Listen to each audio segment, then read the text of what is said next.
സായാഞ്ജലി ഭാഗം 11. പിന്നെ ആലോചിച്ചല്ലോ, ഇത്രയും വലിയ കോടീശ്വരന്മാരായ സായ് ഗ്രൂപ്പിൻ്റെ ഓണർ എന്നോട് വന്ന് ഇഷ്ടമാണെന്ന് പറയണമെങ്കിൽ ഒന്നുകിൽ തനിക്ക് വട്ട്, അതല്ലെങ്കിൽ താനൊരു പക്ക ഫ്രോഡ്. അഞ്ജലി വളരെ ലാഘവത്തോടെ പറഞ്ഞു. അഞ്ജലി പറഞ്ഞത് കേട്ട് സായ് പൊട്ടിച്ചിരിച്ചു. എന്നിട്ട്, അതെന്താടോ, തന്നോട് വന്ന് ഇഷ്ടമാണെന്ന് പറയണമെങ്കിൽ എനിക്ക് വട്ടോ ഞാൻ ഫ്രോഡോ ആയിരിക്കണമെന്നുണ്ടോ? ആത്മാർത്ഥമായ പ്രണയം എനിക്ക് തന്നോട് ഉണ്ടായിക്കൂടെ? ഞാൻ തന്നെ കണ്ടു, എനിക്കിഷ്ടം തോന്നി, അത് ഞാൻ നിന്നോട് തുറന്നു പറഞ്ഞു. തന്നോട് പറഞ്ഞാൽ മനസ്സിലാകില്ലേ? എനിക്ക് നിങ്ങളെ ഇഷ്ടമല്ല. താൻ കളിപ്പിക്കാതെ പോയേ. നിങ്ങളെപ്പോലുള്ള പണക്കാർക്ക് കളിപ്പിക്കാനുള്ളതല്ല ഞങ്ങളെപ്പോലുള്ള പാവപ്പെട്ട പെൺകുട്ടികളുടെ ജീവിതം. അഞ്ജലി, ഞാൻ തന്നെ കളിപ്പിക്കുകയാണെന്നാണോ കരുതിയത്? അഞ്ജലി, ഞാൻ വളരെ സീരിയസ് ആയിട്ടാണ് പറയുന്നത്. അല്ലാതെ ഒരു പെൺകുട്ടിയെ ഇഷ്ടമാണെന്ന് പറഞ്ഞ് കളിപ്പിക്കേണ്ട ആവശ്യമൊന്നും എനിക്കില്ല. ഞാൻ ഇഷ്ടമാണെന്നും പ്രണയമാണെന്നും ഒക്കെ പറഞ്ഞത് ഒരു നേരം പോക്കിന് വേണ്ടിയല്ല. ഞാൻ തന്നെ വിവാഹം കഴിക്കാനാണ് ആഗ്രഹിക്കുന്നത്, സായ് ഉറച്ച സ്വരത്തിൽ പറഞ്ഞു. അഞ്ജലി ഒന്ന് ആലോചിച്ച ശേഷം, ശരി, നാളെ രാവിലെ ഒരു 10 മണിക്ക് ഇവിടെ അമ്മൻകോവിലിൽ വരുമോ? അവിടെ വെച്ച് നമുക്ക് സംസാരിക്കാം. ഓ, ഉറപ്പായും വരാം. അപ്പോൾ നാളെ കാണാല്ലേ? സായ് സന്തോഷത്തോടെ പറഞ്ഞു. പൂ വേണ്ടേ? ചെറുപുഞ്ചിരിയോടെ അഞ്ജലി ചോദിച്ചു. തീർച്ചയായും വേണം. ദാ ആ വൈറ്റ് റോസ് ബൊക്കെ, സായ് പറഞ്ഞു. അഞ്ജലിയുടെ കണ്ണുകളിലേക്ക് നോക്കി സായ് കണ്ണടിച്ചുകൊണ്ട് അവളിൽ നിന്നും ബൊക്കെ വാങ്ങിച്ചു. അഞ്ജലിക്ക് നാണം വന്നെങ്കിലും അവൾ അത് പുറമേക്ക് കാണിക്കാതെ ഗൗരവം നടിച്ച് അവൻ്റെ മുന്നിൽ നിന്നു. ബൈ അഞ്ജലി. അഞ്ജലി അഞ്ജലി പുഷ്പാഞ്ജലി എന്ന് പാട്ട് മൂളിക്കൊണ്ട് സായ് വണ്ടിയിൽ കയറി. സായ് പോകുന്നത് അഞ്ജലി നോക്കി നിന്നു. അസായിയെക്കുറിച്ച് ഓർത്തപ്പോൾ അഞ്ജലിയുടെ മുഖം നാണം കൊണ്ട് ചുവന്നു തുടുത്തു. ചെറിയൊരു ഇഷ്ടം അഞ്ജലിക്കും സായിയോട് തോന്നി തുടങ്ങി. എയർപോർട്ടിലെത്തിയ സായിയെ കണ്ടതും, ദാ സായിയേട്ടൻ എത്തിയല്ലോ, മഹിമ പറഞ്ഞു. മോനെ, ശങ്കർ എന്തു പറഞ്ഞു? മുരളി ചോദിച്ചു. അതച്ഛാ, വർക്കിംഗ് സൈറ്റിലായതുകൊണ്ട് പ്രത്യേകിച്ച് ഒന്നും പറഞ്ഞില്ല. നാളെ ഉച്ചയ്ക്ക് ഓഫീസിൽ വരാൻ പറഞ്ഞു, സായ് പരുങ്ങലോടെ പറഞ്ഞു. എങ്കിൽ മോനെ, ടൈമായി, ഞങ്ങൾ പോയിട്ട് വരാം, ഗോപി പറഞ്ഞു. ഓക്കെ അങ്കിൾ, ലീവുള്ളപ്പോൾ ഉറപ്പായും വരണേ. പിന്നെന്താ, തീർച്ചയായും വരാം, വസുമതിയും ഗോപിയും പറഞ്ഞു.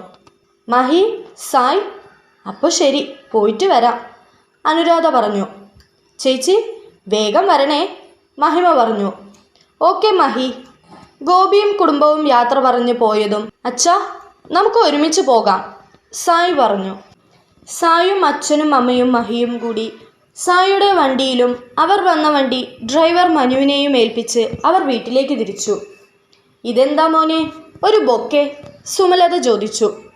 ബൊക്കെ കണ്ടപ്പോൾ തന്നെ മഹിക്ക് കാര്യം മനസ്സിലായി. അവൾ ഒരു കള്ളച്ചിരിയോടെ സായിയെ നോക്കി ചിരിച്ചു. അത് അമ്മ, നല്ല ഭംഗിയില്ലേ വൈറ്റ് റോസ് കാണാൻ? കണ്ടപ്പോൾ ചുമ്മാ വാങ്ങിച്ചു, സായ് പരുങ്ങലോടെ പറഞ്ഞു. നല്ല ഭംഗിയുണ്ട് കാണാൻ, നന്നായി അറേഞ്ച് ചെയ്ത് വെച്ചിട്ടുണ്ട് എന്ന് പറഞ്ഞ് സുമലത ആ ബൊക്കെ എടുത്ത് കയ്യിൽ പിടിച്ചു. പൂക്കളിനോടൊക്കെ ഇപ്പോൾ ഏട്ടന് ഭയങ്കര ഇഷ്ടമാണ് അമ്മേ, അർത്ഥം വെച്ചുകൊണ്ട് മഹിമ പറഞ്ഞു. എനിക്ക് എപ്പോഴും പൂക്കൾ ഇഷ്ടമാണ്. പൂക്കൾ ഇഷ്ടമല്ലാത്ത ആരാണ് ഉണ്ടാവുക, അല്ലേ അമ്മ?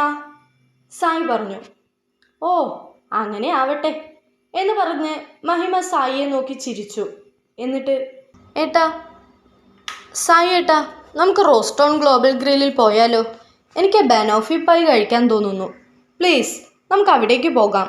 നമുക്ക് അങ്ങോട്ട് പോയാലോ അച്ഛാ? സായ് ചോദിച്ചു. പിന്നെന്താ, നമുക്കൊരു ബിരിയാണി കഴിക്കാം. പിന്നെ മനുവിനെ വിളിച്ച് റോസ്റ്റോൺ ഗ്ലോബൽ ഗ്രില്ലിലേക്ക് വരാൻ പറയാം എന്ന് പറഞ്ഞ് മുരളി ഡ്രൈവർ മനുവിനെ വിളിച്ചു. കോൾ കട്ട് ചെയ്തതിനു ശേഷം മനു വരുന്നില്ല, അവനൊരു മാരേജ് റിസപ്ഷൻ ഉണ്ട്, അവിടേക്ക് പോകാനുണ്ട്, മുരളി പറഞ്ഞു. അല്പസമയത്തിനകം അവർ റെസ്റ്റോറൻറ്റിലെത്തി.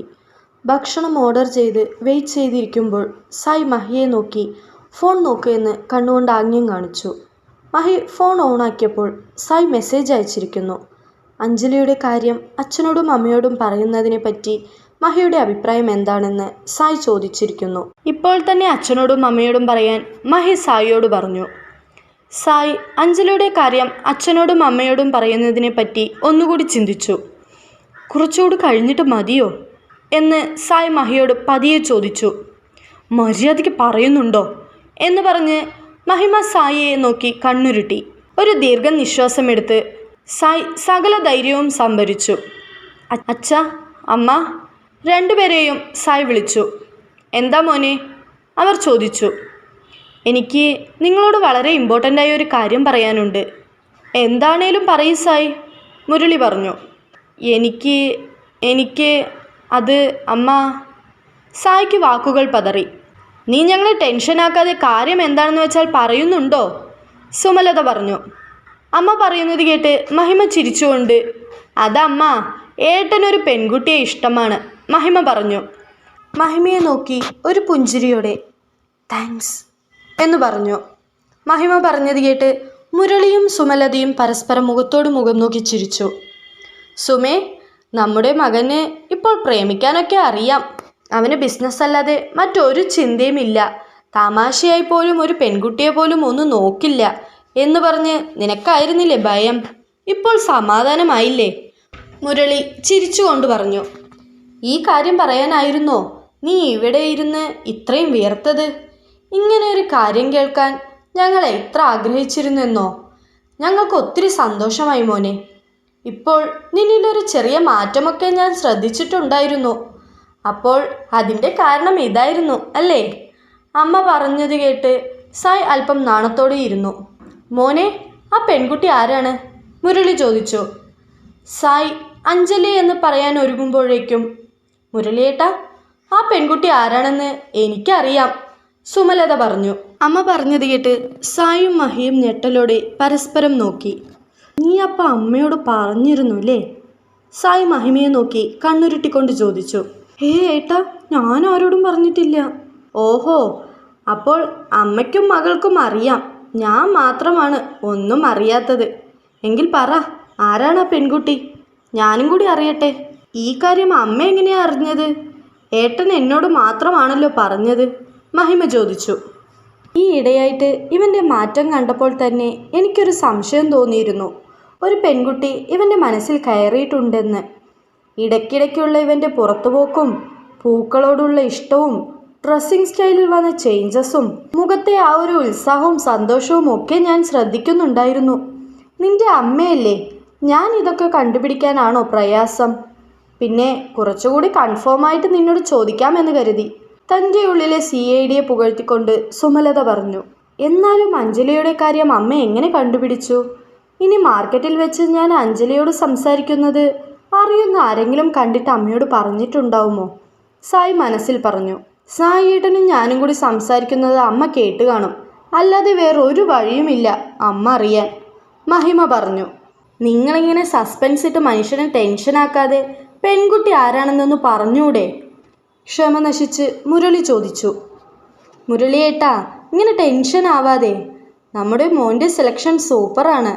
His girl is elegant, brilliant and beautiful. അങ്ങനെ ഒരു പെൺകുട്ടി ആരാണെന്ന് ഒന്ന് ചിന്തിച്ചു നോക്ക്. മുരളിയേട്ടന് അറിയാം ആ കുട്ടിയെ. അച്ഛനും അവളെ അറിയാമെന്നോ? അതെങ്ങനെ? സായി ഒന്ന് ചിന്തിച്ചു.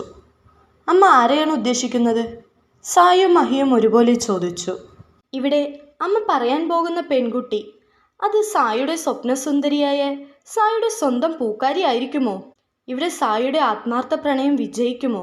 ഇതിൽ സായും അഞ്ജലിയും ഒരുമിക്കണം എന്നാണോ നിങ്ങൾ ആഗ്രഹിക്കുന്നത്? എന്തായാലും നിങ്ങളുടെ അഭിപ്രായങ്ങൾ കമൻറ്റ് ചെയ്യുക. വരാനിരിക്കുന്ന നിർണായകമായ നിമിഷങ്ങൾക്കായി കാത്തിരിക്കുക. ഈ കഥ നിങ്ങൾക്ക് ഇഷ്ടമായെന്ന് വിചാരിക്കുന്നു.